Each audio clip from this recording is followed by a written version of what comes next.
Lakshmi Srinivasa jewelleries proprietors Duggi Srinivasarao, Duggi Abhinay, IT hub ఎదురుగా Yellandu cross road, Khammam.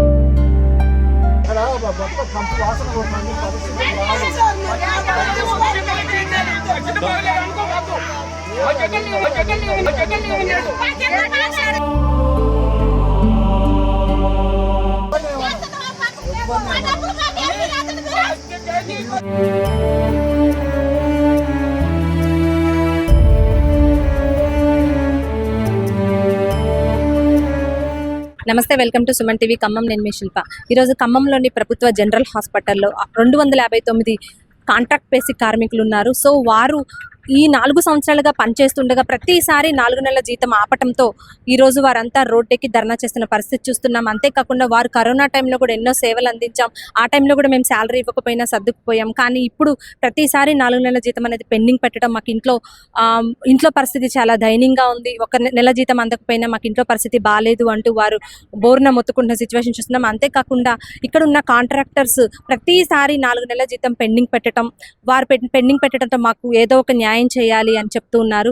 Hospital యాజమాన్యం మాత్రం వీరు పనిలోకి రాకపోవడం వలన ఈ మున్సిపాలిటీ వర్కర్స్ని తీసుకొచ్చి వర్క్ చేయించడానికి తీసుకొచ్చారు. సో మాకు ఏదైనా న్యాయం చూపించిన తర్వాతనే ఎవరైనా సరే లోపలికి వెళ్ళాలి అంటూ ఆ వర్కర్స్ని కూడా పని చేయడానికి వీల్లేదు అంటూ వీరు వర్కర్స్ అందరూ గొడవ చేయడం, వారిని బయటికి పనిలోంచి తీసేయడం అయితే జరిగింది. సో హాస్పిటల్లో ఉన్న రోగులకు ఇబ్బంది కలగడంతో వీరు పని చేయించుకోవడానికి తీసుకొచ్చారు. సో మాకు ఏదో ఒక న్యాయం ఈరోజు జరగాలి. ప్రతిసారి ఇలానే జరుగుతుంది, ప్రతి 4 నెలలకు సార్ మాకు జీతం ఆగిపోతుంది, మాకు జీతం కంపల్సరీ కావాలి, మా డిమాండ్స్ తీర్చాలి అంటూ వీళ్ళైతే ఈరోజు రోడ్ ఎక్కడం జరిగింది.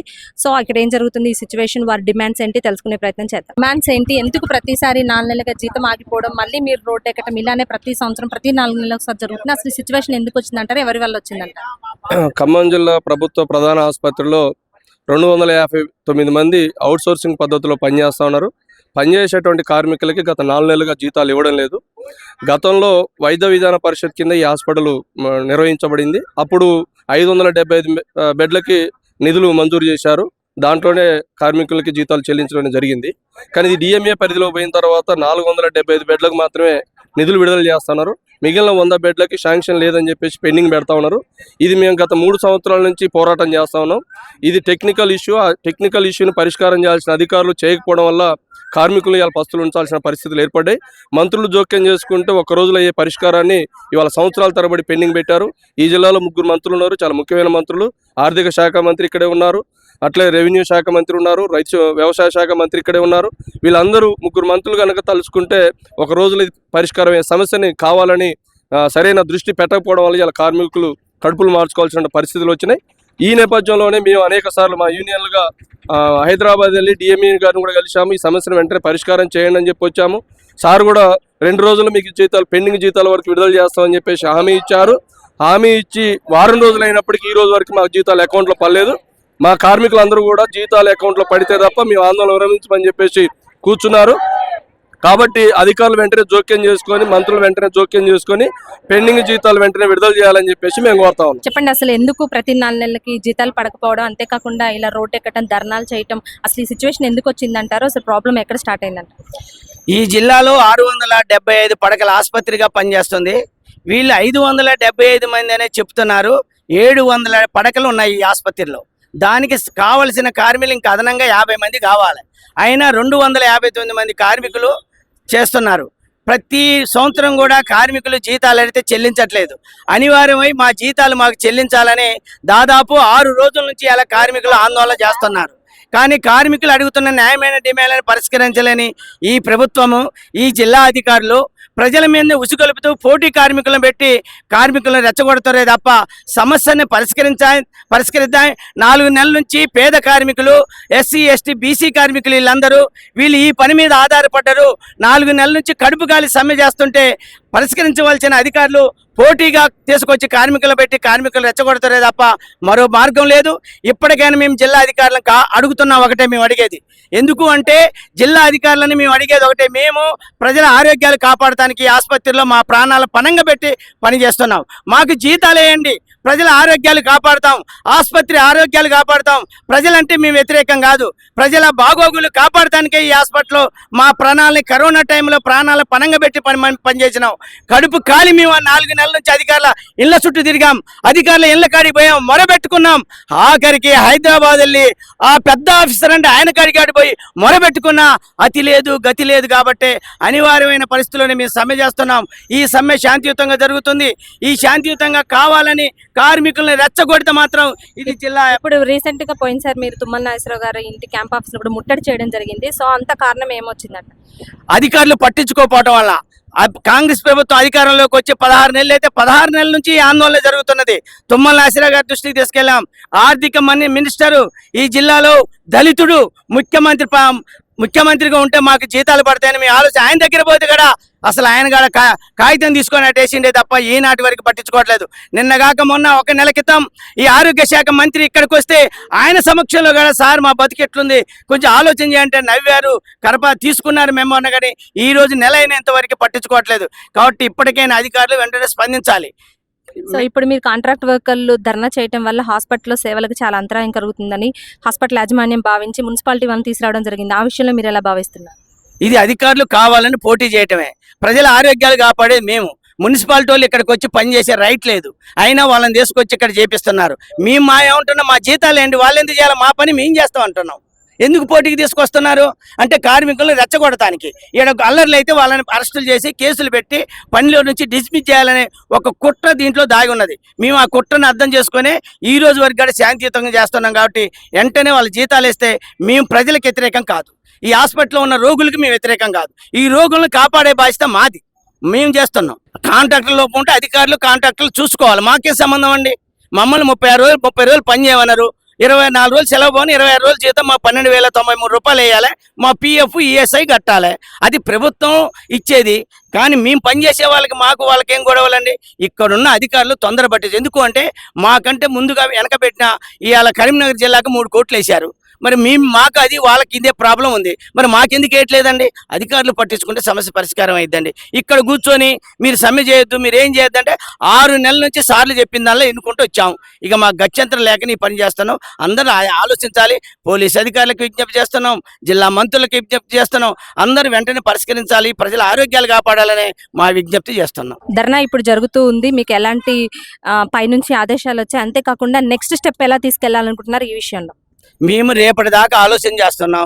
రేపటికల్లా ఏదైనా సమస్య పరిష్కరిస్తే లేదంటే మా ఆందోళన ఉధృతం చేస్తాం. మేము ఇది ప్రజల్లోకి తీసుకెళ్తాం, పార్టీలలోకి తీసుకెళ్తాం, అన్ని పొలిటికల్ పార్టీ అన్ని కార్మిక సంఘాలు తీసుకొస్తాం, స్తంభింపజేస్తాం. ఈ సమస్య పరిష్కారం వరకు మేము పనులు చేసేది లేదు. విధులు బహిష్కరించి మా ఈ ఆందోళన శాంతియుతం కొనసాగిస్తాం. నెల జీతం డిఎంఓని కలిసినా కూడా మాకైతే డబ్బులు రాలేదు. లేకపోతే ధర్నా చేసినప్పుడల్లా మున్సిపాలిటీ వర్కర్లను తీసుకొస్తున్నారు. ఎంత మట్టి కరెక్ట్ మీరు చెప్పండి. స్కూల్ పిల్లగాళ్ళు అడ్మిషన్స్ జరుగుతున్నాయి, స్కూల్ బుక్కులు లేవు, తినడానికి లేవు, తాగడానికి లేవు. లేస్తే పోలీసు వాళ్ళు వచ్చి మాట్లాడుతున్నారు. ఇది ఎంత మట్టి కరెక్ట్? సూపరెంట్ ఆరమ్మలు మేము మాట్లాడినప్పుడే ఫైల్ పంపిస్తున్నా అంటున్నారు. 15 రోజుల నుంచి వాళ్ళు ఏం చేశారు? ఫైల్ అప్పుడు పంపించచ్చు, రేపేస్తారు మాపేస్తారు అని చెప్పబోతే ఇన్ని రోజులు ఫైల్ ఎందుకు పంపించలే? వాళ్ళు చర్యలు తీసుకోవచ్చుగా మా మీద. ఇప్పుడు మేము మాట్లాడేసరికి పోలీసు వాళ్ళని ఇట్లా పిలవడం ఎంత మట్టి కరెక్ట్? మీరే ఆలోచించండి. ఇది ఫస్ట్ సారి కాదు, ప్రతిసారి ఇలానే రిపీట్ అవుతుంది. ఎందుకు ఇలా అవుతుంది? మంచి జరుగుతుంది మేడం. ఇది 3 సంవత్సరాల నుంచి జరుగుతుంది. ప్రతి 4 నెలలకు ఒక నెల వేస్తారు, లేకంటే అమ్మంటున్నారు. ప్రతి 4 నెలలకు ఒక నెల వేస్తున్నారు. ఇప్పుడు స్కూల్లో టైం పిల్లగాళ్ళు ఎంత నరకం చూస్తున్నామో మీరు ఆలోచించుకోండి. అయినా మేము ఏం డిమాండ్స్ అడగట్లేక అందరూ జీతాలు పెంచాలని అడిగితే మేము చేసిన కష్టాన్ని మా ఫలితం ఇవ్వండి అని అడుగుతున్నాం. ఏమైనా డిమాండ్లు అడిగామా? మేమేమన్నా మాకు అయ్యండి అండి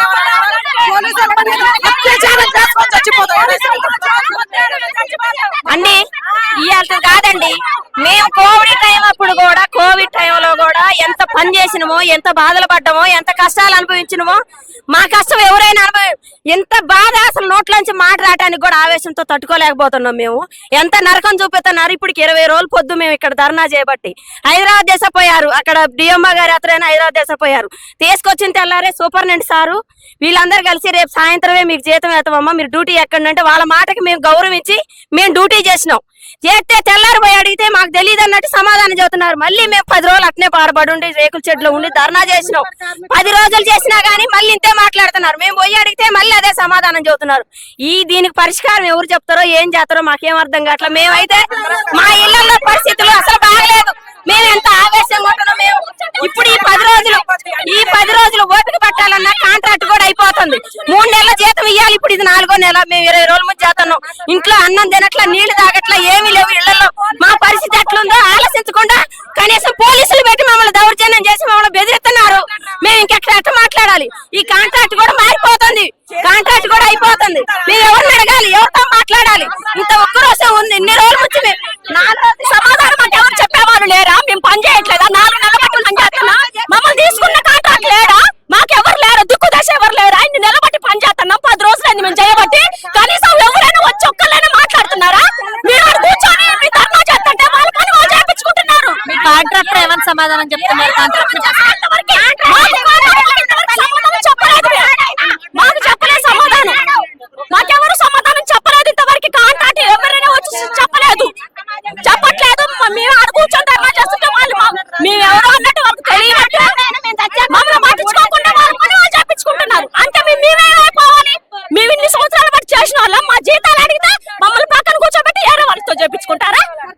సూపరింటెండెంట్ కాంట్రాక్ట్ రాజీనామా చేయాలండి. వాళ్ళ పద్ధతి మాకు అస్సలకే ఏది లేదు. కాంట్రాక్ట్ ఆంధ్రాలో కాంట్రాక్ట్ ఉంటాడు, కాంట్రాక్ట్ రాడా? కార్మికులందరూ వీడు చచ్చినా కూడా కాంట్రాక్ట్ రాడా? తెలంగాణ కాంట్రాక్ట్ ఎవరు తీసుకోరు, ఆంధ్రానే రావాలా? 10 రోజుల మంచి మున్సిపల్ కార్మికులని ఒక్కళ్ళని మేము అడ్డుకోలేదు. మేము ఇంకా కూర్చుంటున్నాం, తెచ్చుకున్నది సర్దిపువ్వ ఏదో తింటున్నాం, కూర్చుంటున్నాం, వాళ్ళు చేసుకొని పోతున్నాం. ఎంత మట్టికి వాళ్ళని ఆపకుండా మేము ఇంతే చర్య తీసుకోవాలి. అంటే మీరందరూ ఇట్లా బక్స్ ఆపేసి ఇట్లా కూర్చోవడం వల్ల హాస్పిటల్లో ఉన్న రోగులకి చాలా ఇబ్బంది కలుగుతుందని వాళ్ళని తీసుకొచ్చారు. రోగులకి హాని జరగొద్దులే కానీ కార్మికులకైతే హాని జరగదు. వాళ్ళని వదిలేస్తున్నాం మేడం. రోగులకైతే ఏమి జరగకూడదులే కానీ మాకైతే జరగాల. మేము పొట్టగొట్టుకొని మా పిల్లల్ని అందరినీ వదిలేసుకొని వీడికి వచ్చి వాళ్ళ కోసమే మేడం మేము చేసేది. కరోనా టైంలో మా ప్రాణం త్యాగం చేసి 3 సంవత్సరాలు ఇక్కడ కష్టం చేస్తే 3 సంవత్సరాల డబ్బులు 1 నెల జీతం కూడా ఇవ్వలేదు. అవి అట్లా వదిలేసినాయి. కొత్త కాంట్రాక్ట్ అప్పుడు సాయి ఏజెన్సీ ఉంది, ఆయన పోయిండు, మళ్ళీ కొత్త ఆయన వచ్చిండు. ఈయనన్ను ఒక దారి కొలుకు తెస్తాడు అంటే ఈయన వచ్చిన కానుండి 1 రోజు కూడా కాంట్రాక్ట్ మొహం చూడలే. ఎట్లుంటాడో కూడా తెలియదు ఆయన మొహం. మాకు ముందు కాంట్రాక్ట్ మా కాడికి రావాలి. సూపరింటెండెంట్ తో కూడా సంబంధం లేదు, ముందు మా కాంట్రాక్ట్ ఇక్కడికి రావాలి. ఇప్పుడు కాంట్రాక్ట్ ఇక్కడికి రావాలి. సూపరింటెండెంట్ రాజీనామా, కాంట్రాక్ట్ రాజీనామా కంపల్సరీ. ఆంధ్రదా కాంట్రాక్ట్ ఇచ్చింది ఆంధ్ర వాళ్ళకి ఇచ్చారా, మన తెలంగాణ వాళ్ళకి ఇచ్చారా? అసలు కాంట్రాక్ట్ ఎవరు? ఆ తరికి లేదు, ఈ తరి ఏ కాంట్రాక్ట్ అని మాకు కంటికి కనబడట్లే. ఆయన తెల్లగుండడో నల్లగుండడో తెలియదు. అయినా సరే ఇక్కడ సూపరింటెండెంట్ అంట, డిఎంఓ, డిసిహెచ్ అని మాకు అట్ట ముగ్గురు తెలుసు. ఇప్పుడు ఏందో రకరకాల పేర్లు వచ్చారు, పెద్ద పెద్దోళ్ళు. ఆ పేర్లు మాకు రావట్లేవు. వాళ్ళందరూ వచ్చి వాళ్ళు సాగు చెప్పారు. అమ్మ రేపు పడతాయి, మాబడికి పడతాయి, రేపటికి రేగాయ, ఎల్లుండికి జాంకాయ, ఎల్లుండి బత్తాయి కాయ అని అన్ని చెప్తారు. అన్ని చెప్తున్నారు, పోతున్నారు, చెప్పి పోతున్నారు. కానీ ఆ బత్తాయి కాయ ఇచ్చేటోడు లేడు, జాంకాయ ఇచ్చేటోడు లేడు, రేగు పండు ఇచ్చేటోడు లేడు. మీరు ఎన్ని సంవత్సరాలు ఇక్కడ మేము 34 సంవత్సరాలు అవుతుంది. ఇప్పుడు 4 సంవత్సరాల్లోనే ఇట్లా జరుగుతుందన్న అదివరకు ఎప్పుడైనా ఇలాంటి పరిస్థితి జరగలేదు. ఇప్పుడు మేము పనిచేసిన కానించి ఈ సంవత్సరంలో ఇప్పుడు ఫస్ట్ చేసినప్పుడు 15 రోజులు 20 రోజులు ఫస్ట్ కానించి రేపైతే 1వ తారీఖు వస్తుంది. 9 రోజులు చేసినాం మేము జీతం పని. అంతకు మించి మేము పని చేయలేదు. ఈ మున్సిపాలిటీ 20 రోజుల నుంచి హైదరాబాద్ పోయినాం. ఆయన కూడా చీరంగ నీతులు చెప్పి దూరే దొమ్మరు గుడిసెలు దూరినట్టు చేశాడు. ఆయన అంతే మాకు చెవులు పూలు పెట్టి చప్పుడేకి పంపిస్తే ఆయన మాట కూడా గౌరవించాము. పెద్దోళ్ళు కదా మేము, చిన్నోళ్ళం. చిన్న చెట్టు చిన్నగాలి, పెద్ద చెట్టు పెద్దగాలి అని వచ్చినాం. ఆయన మాట ఇని చేసినాం. 2 రోజులు గడువు ఇచ్చిండు. 2 రోజులు చేసినాం. 2 రోజులు చేసినా కూడా ఆయన మాట వినిపించుకోలే. ఈడ 3 ఎమ్మెల్యేలు ఉన్నారు. ఆయన కాళ్ళ మీద పడి మా 3 మంత్రులు కూడా ఉన్నారు. పోయి వాళ్ళ కాళ్ళ మీద పడాకు, వాడి కాళ్ళ మీద పడ్డాడు. ఇంకోటి ఏడ్చి మేము పోయి అందరం చెప్పి చేసి మాట్లాడితే మేము రేపే చెప్తాం అమ్మా, ఎల్లుండే చెప్తాం, పోండి మేము మాట్లాడతామని ఆయన తుమ్మల నాగేశ్వరరావు గారు ఇంకో ఆయన అందరూ అంతే చెప్పారు. అట్లా గడిచిపోతూనే ఉన్నది. నెలలు అయిపోతుంది కానీ ఇప్పుడు 4 నెలలు 5 నెలలు అంతే గడిచిపోతుంది. మాకు జీతం ఇవ్వట్లే, ఏమి ఇవ్వట్లేదు. అసలు కాంట్రాక్టర్ ఈ ఊర్లో ఖమ్మం జిల్లా అయినా ఆంధ్ర జిల్లా అయినా అసలు ఇంకెవరు నడిపిస్తురా? లీజులకు నడిపిస్తానరా? ఈ కాంట్రాక్ట్ ఎవరు? మాకు జీతం ఇచ్చే నాదుడు ఎవరు? వీళ్ళు ఎవరు మాకు దానికి తోవకు రావట్లేదు. మరి నిన్న 3 సంవత్సరాల నుంచి ఇక ఇదే పదం అండి.